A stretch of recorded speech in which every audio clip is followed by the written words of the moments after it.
Ils étaient plusieurs centaines réunis donc devant le siège de la métropole de Lyon depuis ce matin. Les taxis lyonnais qui sont contre le projet d'augmenter le nombre de licences. Dans l'après-midi, ils sont entrés à l'intérieur de la métropole en plein conseil métropolitain. Maïva, comme si on vous retrouve sur place puisque cette intrusion dans le conseil métropolitain a porté ses fruits. Les syndicats des taxis lyonnais ont réussi à avoir un rendez-vous avec Bruno Bernard. Oui, exactement. Les représentants syndicaux sont en ce moment en rendez-vous avec le président de la métropole, Bruno Bernard.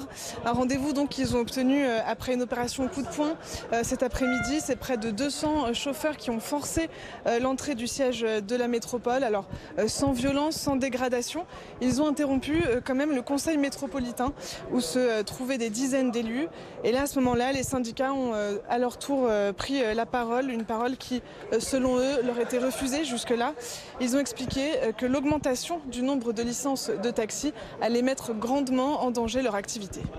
Aujourd'hui, s'il y a 1400 taxis dans toute la métropole, il y a 2500 VTC qui font exactement le même métier que nous.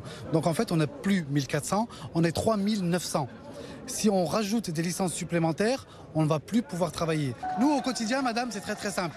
Une attente à l'aéroport, c'est entre 3 et 5 heures pour avoir un client. Une attente à la gare, c'est entre 30 et 1h30 d'attente pour avoir un client. Donc si vous estimez qu'une heure et demie d'attente pour avoir un client prouve qu'il manque de taxi, je ne comprends plus mes métiers que je fais depuis 23 ans. Les chauffeurs ont prévenu, s'ils ne sont pas écoutés, il risque d'y avoir des opérations de blocage sur les routes dans les jours à venir. Nous pouvons bloquer l'aéroport, les gares et les entrées de Lyon s'il le faut. C'est ce qu'ils ont rappelé aux élus pendant le conseil. À voir donc ce qui va ressortir de ces discussions qui ont lieu en ce moment, je le rappelle, entre les syndicats des taxis et le président de la métropole. Merci Maïva pour ces précisions donc devant le siège de la métropole de Lyon.